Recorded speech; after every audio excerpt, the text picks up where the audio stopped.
Okay, well, that was a tough one Saturday for a lot of reasons. If you looked at the stats, you'd think, boy, Aggies won that one, but we didn't. Played really well, played really hard, really did a lot of nice things. But a few areas we had to clean up. Part of that's on me, just in terms of organizing the fringe, the red area, the low red, goal line. We obviously had some field goal issues we got to clean up as well. It's never perfect, and it's not about perfection by any means. But I thought we did a lot. We got 3 turnovers. I think anytime you get 3 turnovers and you don't turn it over, you're probably going to win that game. But that certainly didn't happen. So give Weber a lot of credit because they played well enough to win. But I thought our defense did a really magnificent job. Had a stretch in there a little bit where we let them get after us, but it's not. Again, it's not about perfect. But it's a tough stretch of games. We got another one coming up this week. But proud of our guys and proud of our coaches, and we just got to clean it up a little bit. And the margin of error is really small with the teams we're playing, and that's great. That's the level we're at, and I think our guys are certainly up for it, and so are we. So yeah, I got Cole Hansen here as a senior linebacker from down in Orange County, and CJ Hutton, who's a wide receiver for us from over in Folsom, and it was great to have Cole back. He's had a history of knee issues here, but has managed to battle back and come back through all of them, and had a really great development here. And then he banged his knee up early on in camp, so it's nice to get him back in action. As you guys know, we've been patching that together a little bit. It's been great, but I mean, Jay Smalley's played good, and so has Porter, Connor stepping in there as well. So, but we've been down Cole and Teddy, but good to get Cole going again. So throw it out for questions. Do we never get any Facebook questions anymore? We used to do that. No Facebook questions.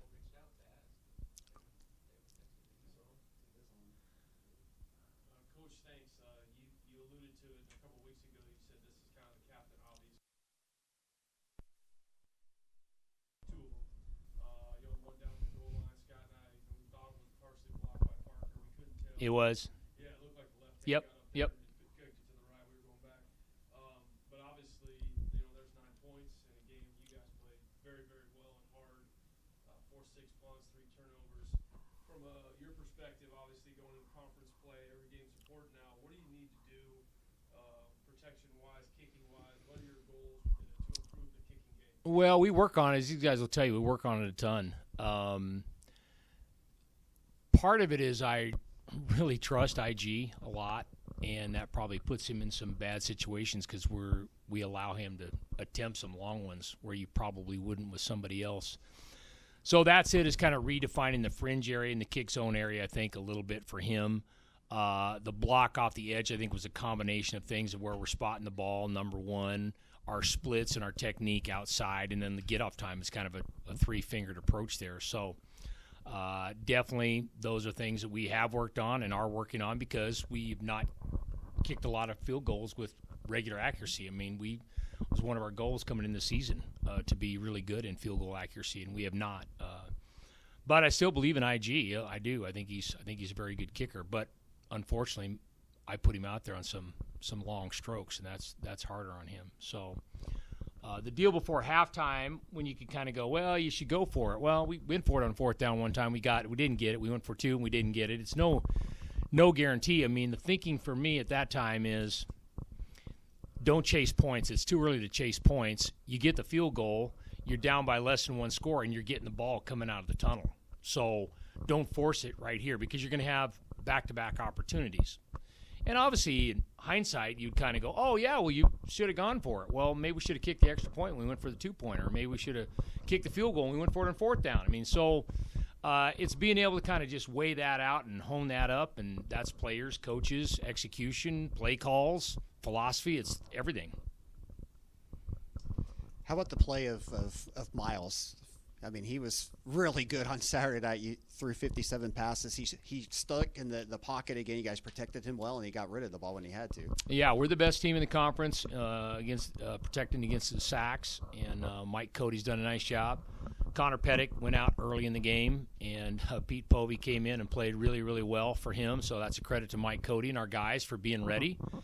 And we've said before we have a ton of players on this team, which we do. And I think Miles is really coming around and doing a lot of nice things. Not taking sacks. He's throwing the ball away. He's gone a couple games now without throwing the interception. He's going to tell you the first time it's his mistakes as well. But he's playing at a really high level, and that's kind of where we're at UC Davis. We kind of expect that around here, but I've been really happy with him. Obviously, CJ had a big game too, 10 receptions. He was a guy who was a primary focus on Saturday night for the first time this year, it seemed like. Yeah, it's hard. We have a lot of really good football players, and it's hard to get them all the ball the appropriate amount of times that they want or need or ought to have, and sometimes it's your night and sometimes it's not, and that's part of Aggie pride as well. It's like, you guys know, I mean, I was a running back, and every time the ball was supposed to go to the fullback, I had to switch with Sean Rogers. So, hey, would you rather have Sean carrying it or Dan Hawkins carrying it? But so you have to kind of weigh that out a little bit. We have a lot of skill players that can get the ball and are productive, and CJ is certainly one of them. And he's a good return guy too. And there's nobody on our team that loves football more than CJ. Nobody. Cole, I have a question for you. So Weber jumps out 14-3 lead, and then you guys actually, I think it was 3 straight 3-and-outs, and you obviously forced 3 turnovers. You're down 14-3, but the defense, in my opinion, really rallied and put a stop to them from that point. Only get 3 points the rest of the game. What adjustments and things did you guys do? Because you made them punt 6 times, 6 of their next 8 possessions, and then forced 2 turnovers. What did you guys do after the first 2 scores that really kind of rallied things? Yeah, I think with our defense especially, like the way that we can respond is pretty special. All the guys that we just kind of get together on the sideline and say, all right, like we know if we can get lined up before the snap, we can get everyone on the same page before the snap happens, that we're going to be a good spot to make some plays and get some stops and stuff. And so it's just really about, like, we have a big emphasis on our pre-snap communication and all that, and alignment and stuff. And once we're able to do that, I think they kind of got us a little bit on some of the tempo stuff. They were able to get up on us a little bit there in those 2 drives that they scored. But once we settled down and realized, like, okay, like once we try to communicate and get lined up, then I think that's just how good our defense. It just shows how good our defense is and how good of players we have around us and stuff. So, CJ, I have to ask you, as a Folsom grad, you've now gotten De La Salle the last 2 times they've played them. That has to feel good. And you got Pittsburgh the week before there. So have you been in communication with any of your buddies from Folsom? Because I know that was a while. Folsom used to go down there and try various things to get them, but you got them 2 in a row. So just your quick thoughts on your Bulldogs taking them out. Oh yeah, I couldn't be more proud of them. My little brother still plays. He's on the JV team right now, so he's down there, and my dad. So I talk to those 2 the most. But I mean, I love seeing what Doherty's doing, and very proud of what he's done and how he came in and was able to kind of continue that legacy with Folsom. CJ, I'll follow up with you. Obviously, Carson didn't come back this year, elected to graduate and move on, and you kind of assumed that role. I mean, you guys both had it last year, but just talk about the leadership role on the wide receiving crew and kind of having that lead role now. Yeah, I learned a lot when I came in from the guys that are ahead of me, DL and KV, Jared, and especially Crawd too. So having him the past, when I came in the past couple of years, just I was able to learn a lot from him and kind of take little things from each of those leaders that are in front of me and try and help lead the receiver room now. And it's definitely a big role to take. Those guys are irreplaceable. They're really big leaders. They're very vocal guys, and so I got to get more comfortable with being vocal and kind of motivating the team and stuff. But yeah. And also, you're used a lot in the fly sweep and run game. Just talk about that skill set and what it takes to be good doing that aspect. For that, it's taking coaching points not just from the receiving room but also from the running back room as well. Coach Speckman helped me a lot, and then also Coach Kevin Burke coming in and helping me. But it's just trusting those blockers, knowing that people are going to be out there protecting me. So just so I'm able to stretch, and then once I find a hole, just go. So. Cole, for you on that final series where you guys forced the turnover, I mean, you were pretty much thinking you've got to get a turnover on that series, right? Because otherwise it's a first down and game's over, pretty much. Yeah, exactly. It's one of those things where it kind of shows you to what I was talking about earlier. What's it called? What's that word? Trust. No. Resiliency. Yeah, resiliency. There we go. The resiliency of our defense is like we got I know. Yeah, but we got guys that we got no quit in us and don't give up. We saw it against South Dakota State too. Teddy punching the ball out in the last second. This one time it was Cal. It was his first game back too, which is great to see him out there. We both kind of went down at the same time, but Cal had a great play, come over the top and punching that ball out, and it just kind of landed right at my feet. So it was a little miracle from God. So it's cool. Yeah, and just talk about being back and how good it feels to be back out on the field.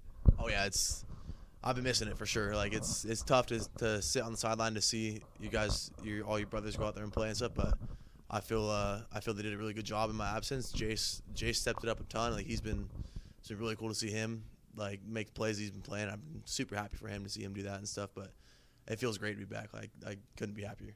So Cole, what kind of challenges does the Montana State's offense present, no matter who's going to be quarterbacking? They're very, very versatile. A lot of smoke and mirrors and stuff. So they got a lot of eye candy kind of pulling you in a lot of different directions. So as long as we can do our job and end up where we need to be and not really as much as like kind of chasing the ball around, if we Coach Coombs going to put together a great game plan for us, and we're going to be able to handle all of the smoke and mirrors and eye candy they give us and stuff. So that's gonna be big, being able to handle all that. Dan, talk a little bit about Montana State. That's another one of those great stadiums, great atmospheres, a lot like South Dakota State. Well, in the Big Sky, you have a lot of programs committed to winning the national championship, and they're one of them, if not the leader. They've launched an NIL collective there, and so they're dead serious about that. They've added to their stadium. They recruit anywhere they want to recruit, so they are putting their best foot forward there, and it shows. That's why they were in the national championship game before. So it's a good measuring stick for UC Davis to face these guys, and they're well coached, and they expect to win, and they have great attendance, great crowd. It's one of the great programs in the country and in our conference. Yeah, and their depth coach to the point too. I mean, they've had running back injuries with Tommy Malott last week getting hurt, and Sean Chambers coming in. I got to feel like you feel like that about your team too. Just two very deep teams in this Big Sky Conference. Yeah, once you kind of get it going, and it all starts with your players. Let's make no mistake about it. I'm all for coaching, but you got to have players, and so both of us do. And once you get your program going and up and running, you have a little consistency, and you establish that. You start developing some depth, and I always say it's talent, experience, and depth. So times culture. So you've got to have those things in good measure to get something done. And you talk about the elevation of the program. Saturday's games on ESPNU, so national TV over the air. That's just another step for some publicity for the Aggies. Well, I'll say it a ton of times. I mean, football is more than athletics, in my opinion, at a university. It's the front porch. It's the advertiser. You guys know when we played Stanford a couple years ago, there are a lot of people that watch that broadcast have never heard of UC Davis, don't know about UC Davis, don't know we have the #1 vet school in the world, don't know we're ranked in the top 10 academic schools in the world or in the country for sure, and even the world. So it's an advertiser for the entire university. So it's not just football. And that's the benefit of putting resources and time and money and effort behind having a quality program. Is it's more than football. I had one more for either coach or CJ. I saw, obviously, the Montana State Eastern game went back and forth. Eastern put a ton of points on them. They were able to move the ball, able to make some plays. What did you see on tape that you think you guys can hopefully exploit against a very good program? But, I mean, they gave up a lot of yards and a lot of points, and you guys moved the ball up and down the field the other night. Might not have had the points, but what did you see on tape so far that you guys think you can do on them? Yeah, I watched that game last night, and it got me excited. I thought, they have a good combination, I think, between Weber and South Dakota State, so I think it's going to be a lot of stuff we've seen before. Eastern Washington's a very good team as well, though. They got really good athletes, but I think that it's going to be a great game for us and a great challenge. I think that that there is definitely some holes and some spots, that we're going to be able to take advantage of, but. Yeah, overall, I think it's gonna be a great game. CJ, I'll ask you the same question. Just knowing that you're on national TV Saturday night, what does that mean to you, if anything, when you're looking at the week coming up? Honestly, I haven't taken any thought into it until you just said that. So it's just another game. It's doesn't really matter, who's. Huh? Yeah, I experienced the same stuff in high school and got to play with all those guys who are on ESPN every day. But just another game, just another Saturday night. So I'll ask this for everybody, but Saturday, I know you guys were preparing for the game, but it was the initiation to the Edwards Family Athletic Center opening for everybody to walk through, an incredible facility.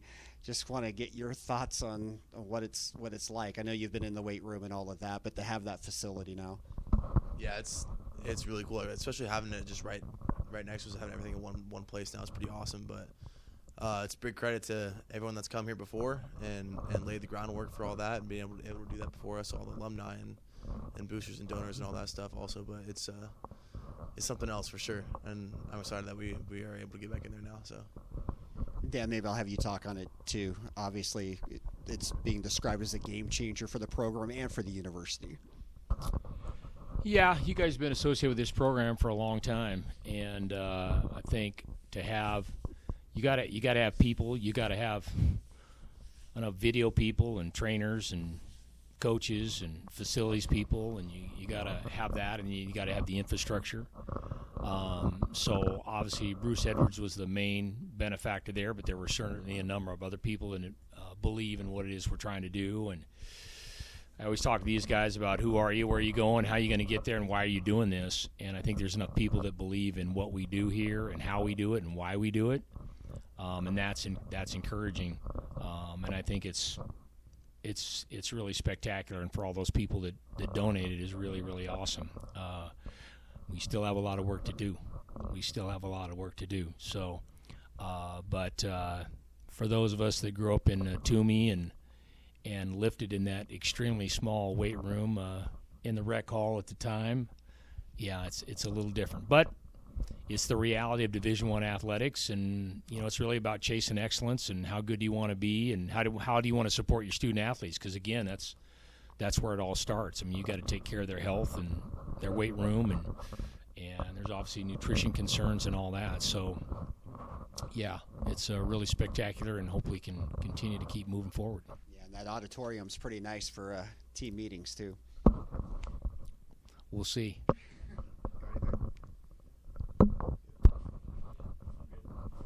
All right, thanks. Go Ags.